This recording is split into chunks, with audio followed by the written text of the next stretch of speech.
Capítulo 6. As 5 mortes da fé.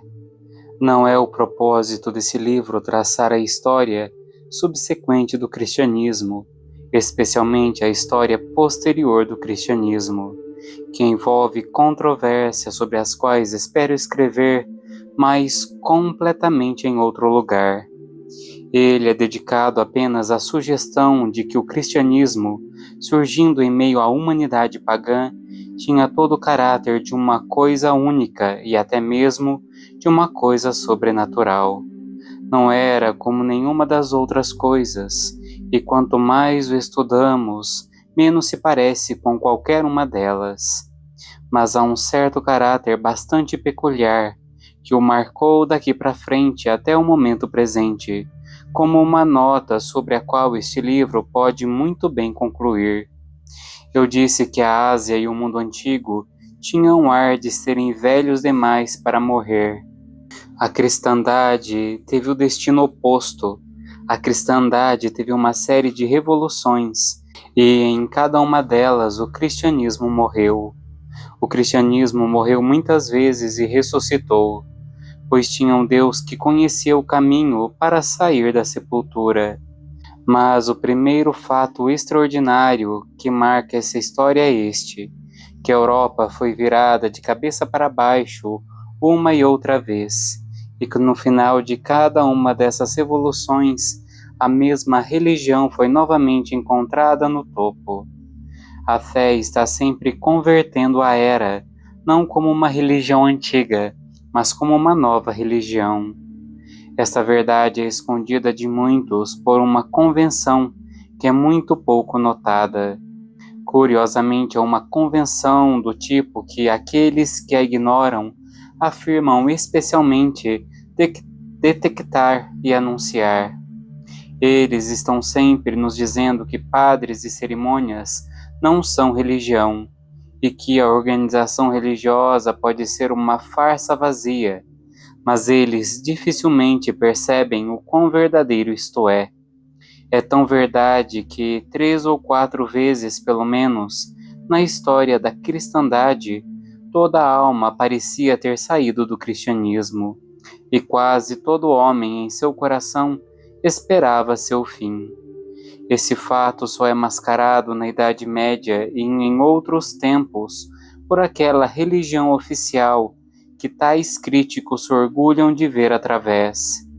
O cristianismo permaneceu a religião oficial de um príncipe renascentista ou a religião oficial de um bispo do século XVIII, assim como uma mitologia antiga permaneceu a religião oficial de Júlio César, ou o credo ariano permaneceu por muito tempo a religião oficial de Juliano o Apóstata. Mas havia uma diferença entre os casos de Júlio e Juliano, porque a igreja havia começado sua estranha carreira. Não havia razão para que homens como Júlio não adorassem deuses como Júpiter, para sempre em público, e rissem deles para sempre em particular. Mas quando Juliano tratou o cristianismo como morto, descobriu que havia voltado à vida.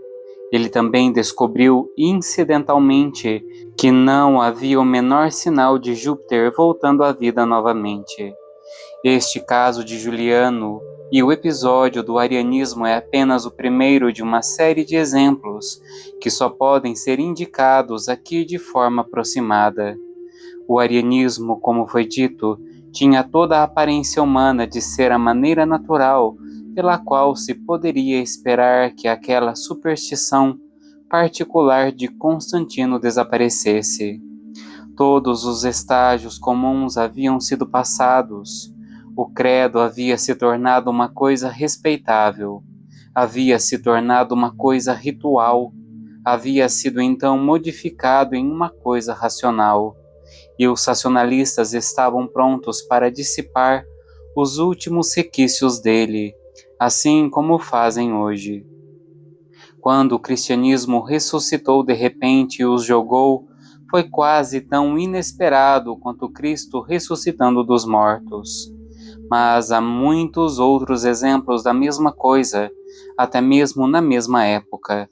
A corrida de missionários da Irlanda, por exemplo, tem todo o ar de um ataque inesperado de jovens em um velho mundo e até mesmo em uma igreja que mostrava sinais de envelhecimento.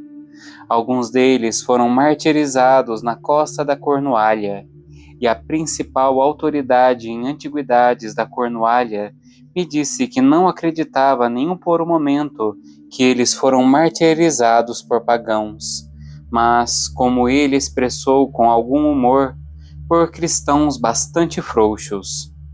Agora, se fôssemos mergulhar abaixo da superfície da história, como não está no escopo deste argumento fazê-lo, suspeito que encontraríamos várias ocasiões em que a cristandade foi assim, aparentemente esvaziada de dentro pela dúvida e indiferença, de modo que apenas a velha casca cristã percebeu como a casca pagã permaneceu por muito tempo.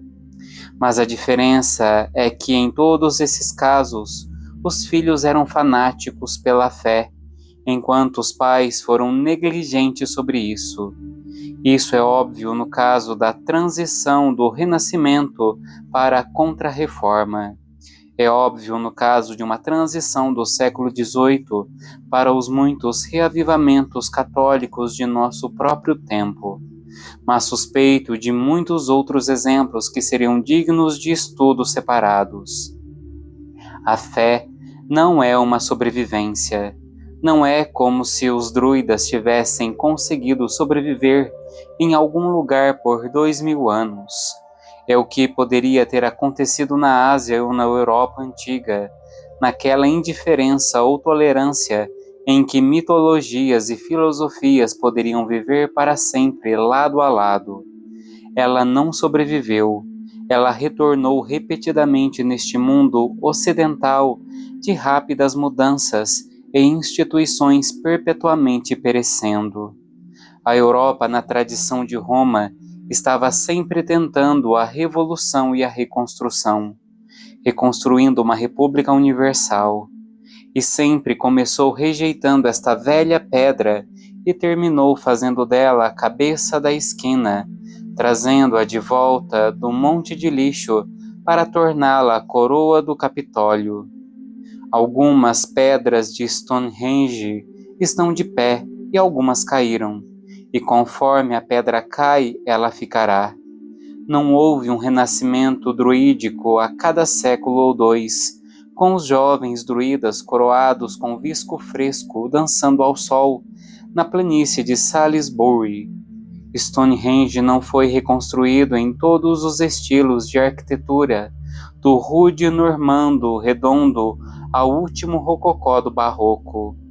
O lugar sagrado dos druidas está a salvo do vandalismo da restauração, mas a Igreja do Ocidente não estava em um mundo onde as coisas eram velhas demais para morrer, mas em um em que elas eram sempre jovens o suficiente para serem mortas.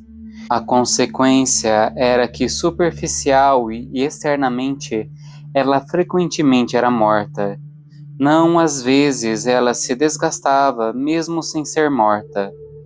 E daí se segue um fato que acho um tanto difícil de descrever, mas que acredito ser muito real e bastante importante. Assim como um fantasma é a sombra de um homem, e nesse sentido a sombra da vida, assim em intervalos passava por essa vida, sem fim, uma espécie de sombra da morte. Ela veio no momento em que teria perecido se fosse perecível. Ela murchou tudo que era perecível. Se tais paralelos animais fossem dignos da ocasião, poderíamos dizer que a cobra estremeceu, trocou de pele e continuou, ou mesmo que o gato entrou em convulsões ao perder apenas uma de suas 999 vidas. É mais verdadeiro dizer em uma imagem mais digna que um relógio bateu e nada aconteceu, ou que um sino tocou para uma execução que foi adiada para sempre. Qual era o significado de toda aquela agitação obscura, mas vasta, do século XII? Quando foi dito tão finamente, Juliano se mexeu em seu sono. Por que surgiu tão estranhamente cedo, no crepúsculo do amanhecer após a Idade das Trevas, um ceticismo tão profundo quanto o envolvido em estar o nominalismo contra o realismo? Pois o realismo contra o nominalismo era realmente realismo contra o racionalismo, ou algo mais destrutivo do que o chamamos de racionalismo. A resposta é que, assim como alguns podem ter pensado que a Igreja era simplesmente uma parte do Império Romano, outros mais tarde podem ter pensado que a Igreja era apenas uma parte da Idade das Trevas. A Era das Trevas terminou como o Império terminou, e a Igreja deveria ter partido com eles, se ela também tivesse sido uma das sombras da noite. Foi outra dessas mortes espectrais ou simulações de morte. Quero dizer que se o nominalismo tivesse tido sucesso, teria sido como se o arianismo tivesse tido sucesso. Teria sido o começo de uma confissão de que o cristianismo falhou, pois o nominalismo é um ceticismo muito mais fundamental do que um mero ateísmo. Essa foi a pergunta que foi feita abertamente quando a Era das Trevas se ampliou para aquela luz do dia em que chamamos de mundo moderno. Mas qual foi a resposta? A resposta foi Aquino na cadeira de Aristóteles, tomando todo o conhecimento para sua província, e dezenas de milhares de rapazes, até as classes mais baixas de camponeses e servos, vivendo em trapos e crostras sob as grandes faculdades, para ouvir a filosofia escolástica.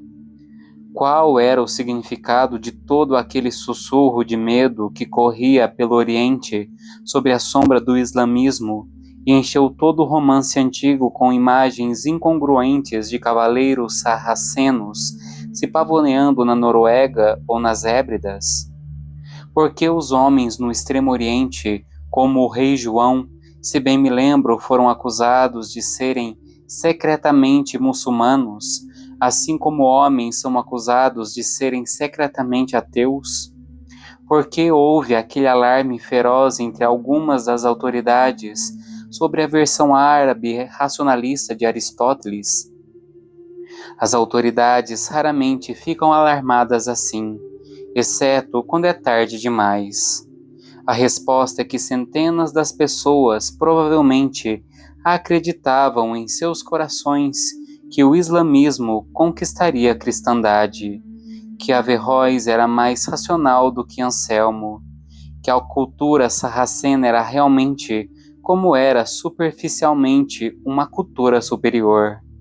Aqui novamente, provavelmente, encontraríamos uma geração inteira, a geração mais velha, muito duvidosa, deprimida e cansada.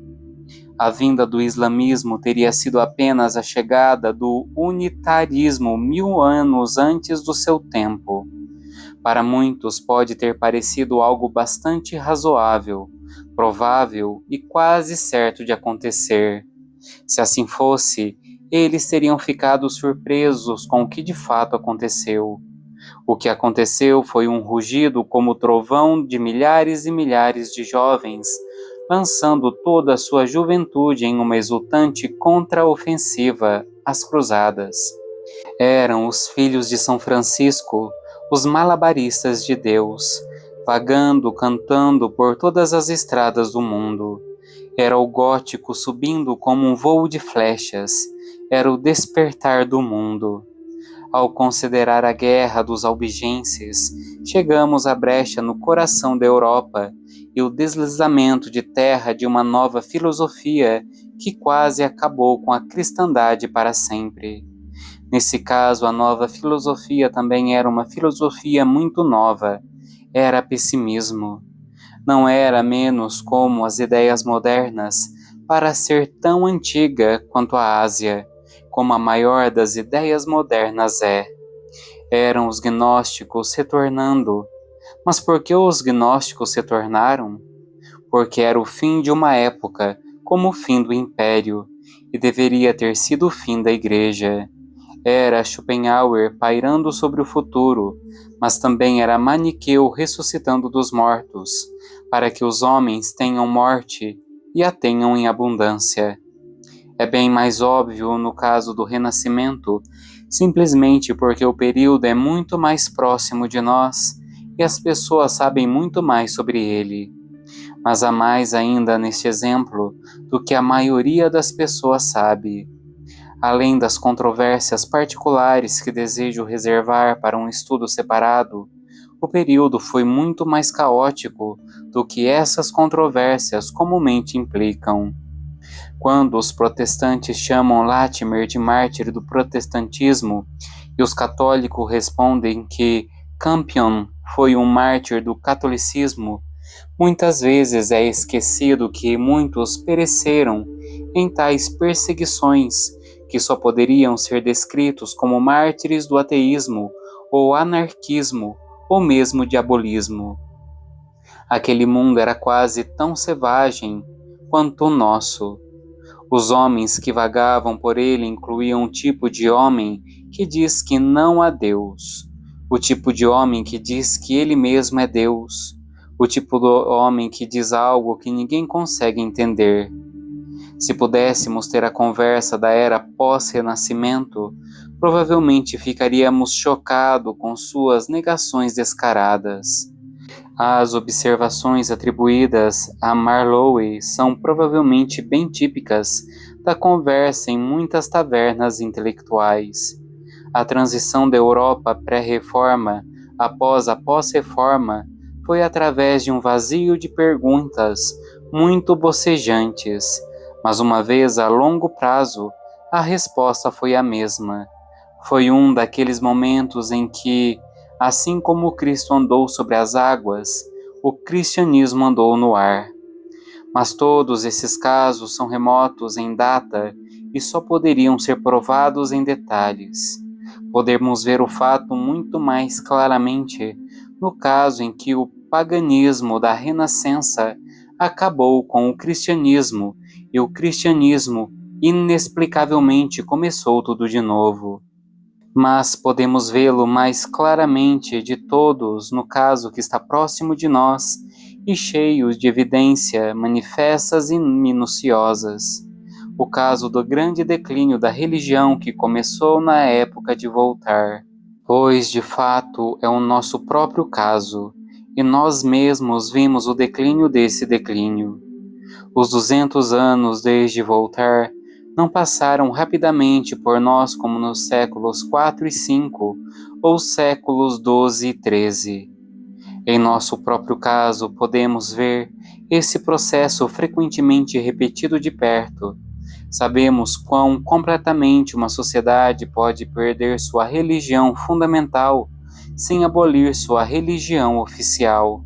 Sabemos como todos os homens podem se tornar agnósticos muito antes de abolirem os bispos. E sabemos que também neste último final, que realmente nos pareceu o final definitivo, a coisa incrível aconteceu novamente. A fé tem mais seguidores entre os jovens do que entre os velhos. Quando Ibsen falou da nova geração batendo à porta, ele certamente nunca imaginou que seria a porta da igreja. Pelo menos 5 vezes, portanto, com o ariano e o albigense, com o ceticismo humanista, depois de Voltaire e depois de Darwin, a fé aparentemente foi para os cães. Em cada um dos 5 casos, os cães é que morreram. Quão completo foi o colapso e quão estranha foi a reversão, só podemos ver em detalhes no caso mais próximo de nossa época. 1000 coisas foram ditas sobre o movimento de Oxford e o renascimento católico francês paralelo, mas pouco nos fizeram sentir o fato mais simples sobre isso, que foi uma surpresa. Foi um quebra-cabeça e também uma surpresa, porque parecia para a maioria das pessoas como um rio voltando do mar e tentando subir de volta para as montanhas. Ter lido a literatura dos séculos XVIII e XIX é saber que quase todo mundo tinha chegado a dar como certo que a religião era uma coisa que se alargaria continuamente como um rio até atingir um mar infinito. Alguns deles esperavam que ela afundasse em uma catarata de catástrofe. A maioria deles esperava que ela se alargasse em um estuário de igualdade e moderação. Mas todos eles achavam que seu retorno sobre si mesmo era um prodígio tão incrível quanto a bruxaria. Em outras palavras, a maioria das pessoas moderadas pensava que a fé, como a liberdade, seria lentamente ampliada para baixo, e algumas pessoas avançadas pensavam que ela seria muito rapidamente ampliada para baixo, para não dizer achatada. Todo aquele mundo de Guizot e Macauai e a liberdade comercial e científica talvez estivesse mais certo do que qualquer homem antes ou depois sobre a direção em que o mundo está indo. As pessoas estavam tão certas sobre a direção que só divergiam sobre o ritmo. Muitos anteciparam com alarme e alguns com simpatia uma revolta jacobina que deveria guilhotinar o arcebispo de Canterbury, ou um motim cartista que deveria enforcar os párocos nos postes de luz. Mas parecia uma convulsão na natureza que o arcebispo, em vez de perder a cabeça, deveria estar procurando sua mitra, e que em vez de diminuir o respeito devido aos párocos, deveríamos fortalecê-lo para o respeito devido aos padres. Isso revolucionou sua própria visão de revolução e virou seu próprio de cabeça para baixo. Em suma, o mundo inteiro estando dividido sobre se a corrente estava indo mais devagar ou mais rápido, tornou-se consciente de algo vago, mas vasto, que estava indo contra a corrente. Tanto de fato quanto de figura, há algo profundamente perturbador nisso, e isso por uma razão essencial. Uma coisa morta pode ir com a corrente, mas somente uma coisa viva pode ir contra ela. Um cachorro morto pode ser levado na água saltitante com toda a rapidez de um cão saltitante, mas somente um cachorro vivo pode nadar para trás. Um barco de papel pode surfar no dilúvio crescente com toda a arrogância aérea de um navio de fadas. Mas se o navio de fadas navega rio acima, ele é realmente remado pelas fadas. E entre as coisas que meramente seguiam a maré do processo e expansão aparentes, havia muitos demagogos ou sofistas cujos gestos selvagens eram, na verdade, tão sem vida quanto o movimento dos membros de um cachorro morto oscilando na água turbulenta. E muitas filosofias incomumente como um barco de papel, do tipo que não é difícil de bater em um chapéu armado. Mas mesmo as coisas verdadeiramente vivas e até mesmo vivificantes que acompanhavam aquela corrente não provavam por isso que eram vivas ou vivificantes. Era essa outra força que era inquestionavelmente e inexplicavelmente viva. A energia misteriosa e incomensurável que estava empurrando o rio de volta. Isso era sentido como o movimento de algum grande monstro, e não era menos claramente um monstro vivo, porque a maioria das pessoas pensava que era um monstro pré-histórico. Não era menos uma revolta antinatural, incongruente e para alguns cósmica, como se a grande serpente marinha tivesse subitamente surgido do lago redondo. A menos que consideremos a serpente marinha como mais propensa a viver na serpentina. Esse elemento irrelevante na fantasia não deve ser esquecido, pois foi um dos testemunhos mais claros da natureza inesperada da reversão. Aquela época realmente sentia que uma qualidade absurda em animais pré-históricos pertencia também a rituais históricos. que mitras e tiaras eram como os chifres ou cristas da criatura antediluviana, e que apelar para uma igreja primitiva era como se vestir como um homem primitivo. O mundo ainda está intrigado com esse movimento, mas acima de tudo porque ele ainda se move. Eu disse algo em outro lugar sobre o tipo aleatório de reprovações que ainda são direcionadas contra ele e suas consequências muito maiores. Basta dizer aqui que quanto mais esses críticos o reprovam, menos eles o explicam.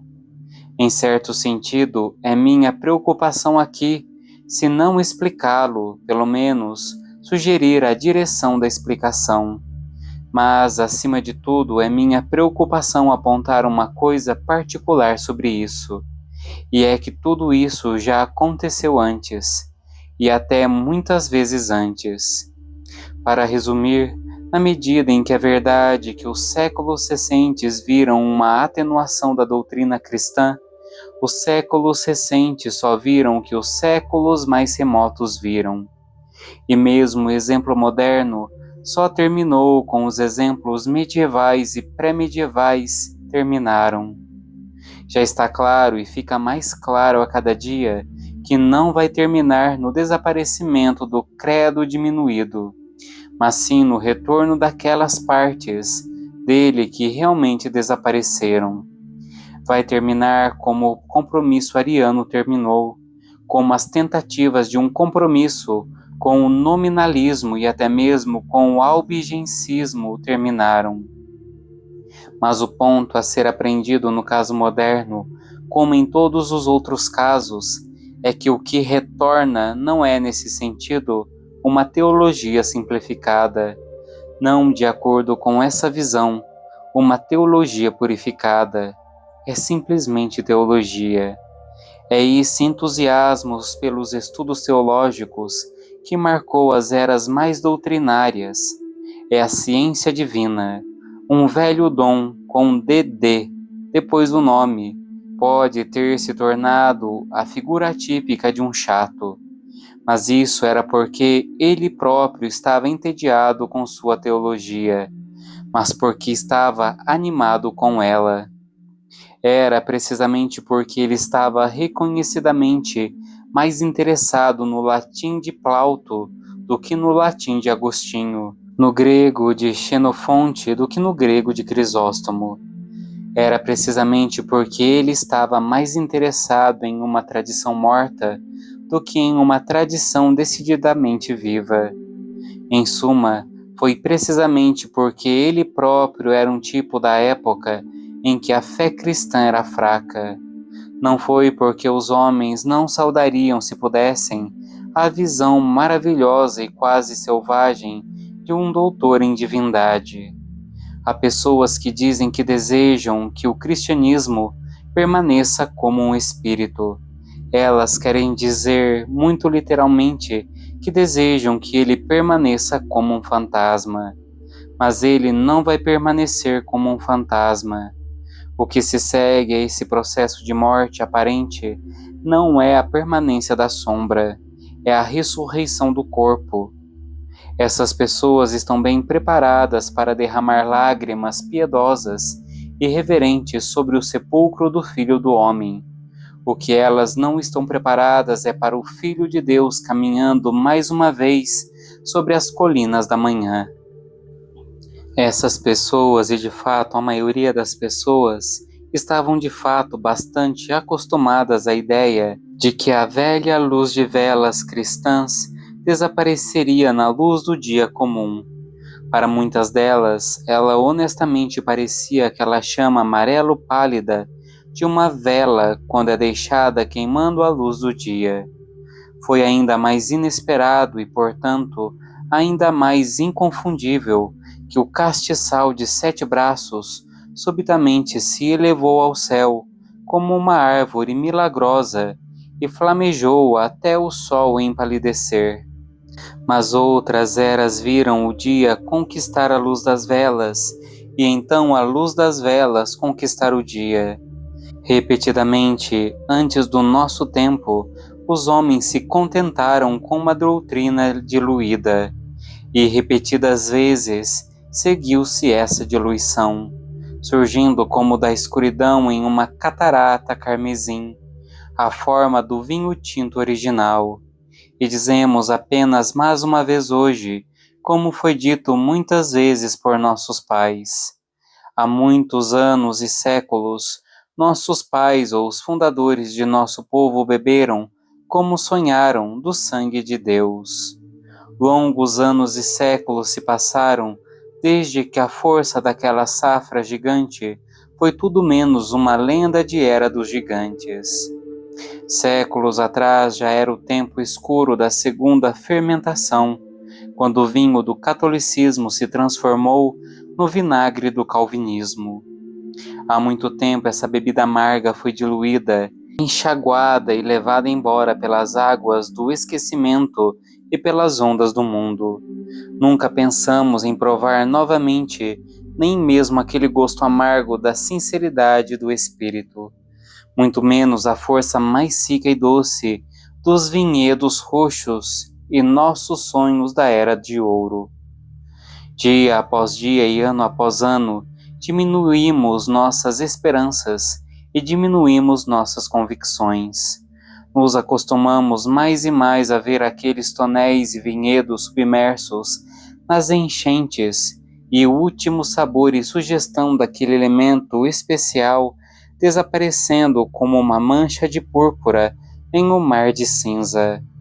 Nós nos acostumamos à diluição, à dissolução, a uma diluição que continuou para sempre. Mas tu guardaste o vinho bom até agora. Este é o fato final e é o mais extraordinário de todos. A fé não só morreu muitas vezes, mas muitas vezes morreu de velhice. Não só muitas vezes morta, mas muitas vezes morreu de morte natural, no sentido de chegar a um fim natural e necessário.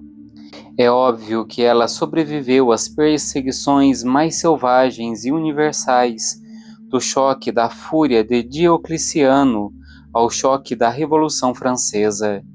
Mas ela tem uma tenacidade mais estranha e até mais esquisita. Ela sobreviveu não só à guerra, mas à paz.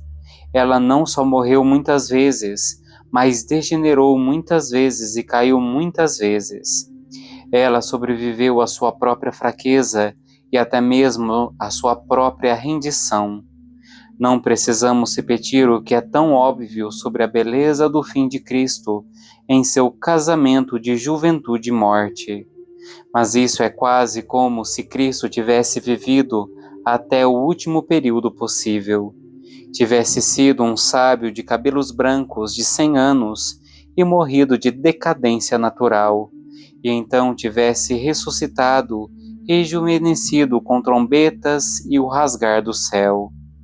Foi dito com bastante verdade que o cristianismo humano, na sua fraqueza recorrente, estava por vezes demasiado ligado aos poderes do mundo, mas se foi casada, muitas vezes ficou viúva.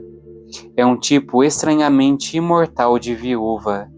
O inimigo pode ter dito em um momento que era apenas um aspecto do poder dos Césares, e soa tão estranho hoje quanto chamá-lo de um aspecto dos faraós. O inimigo pode dizer que era a fé oficial do feudalismo, e soa tão convincente quanto agora dizer que estava fadada a perecer com a antiga vila romana. Todas essas coisas realmente seguiram seu curso para seu fim normal, e não parecia haver outro curso para a religião senão terminar com eles. Terminou e começou novamente. O céu e a terra passarão, mas minhas palavras não passarão. A civilização da antiguidade era o mundo inteiro, e os homens não sonhavam mais com seu fim do que com o fim da luz do dia. Eles não conseguiam imaginar outra ordem a menos que fosse em outro mundo.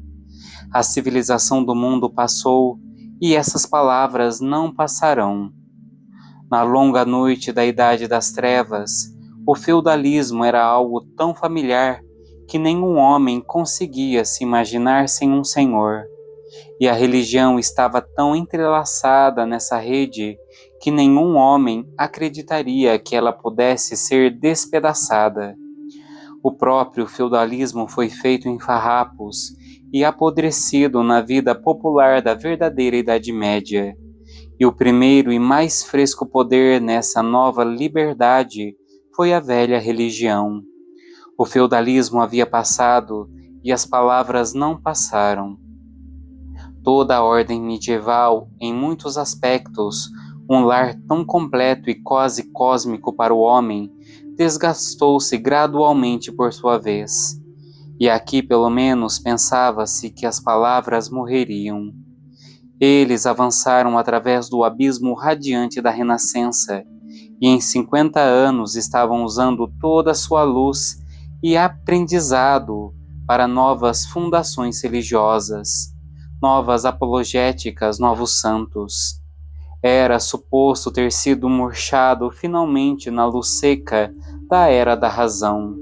Era suposto ter desaparecido finalmente no terremoto da era da revolução. A ciência explicou isso, e isso ainda estava lá.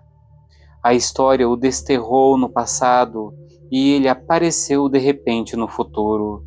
Hoje ele está mais uma vez em nosso caminho, e mesmo enquanto observamos, ele cresce. Se nossas relações sociais e registros mantiveram sua continuidade, se os homens realmente aprenderem a aplicar a razão aos fatos acumulados de uma história tão esmagadora, pareceria que mais cedo ou mais tarde, até mesmo seus inimigos aprenderão com suas decepções incessantes e intermináveis a não procurar por algo tão simples quanto sua morte. Eles podem continuar a guerrear com ela, mas será como eles guerreiam com a natureza, como eles guerreiam com a paisagem, como eles guerreiam com os céus. O céu e a terra passarão, mas minhas palavras não passarão. Eles esperarão que ela tropece, eles esperarão que ela erre. Eles não esperarão mais que ela acabe. Insensivelmente, até mesmo inconscientemente, eles cumprirão em suas próprias antecipações silenciosas os termos relativos daquela profecia surpreendente. Eles esquecerão de esperar pela mera extinção do que tantas vezes foi extinto em vão, e aprenderão instintivamente a esperar primeiro pela vinda do cometa ou pelo congelamento da estrela.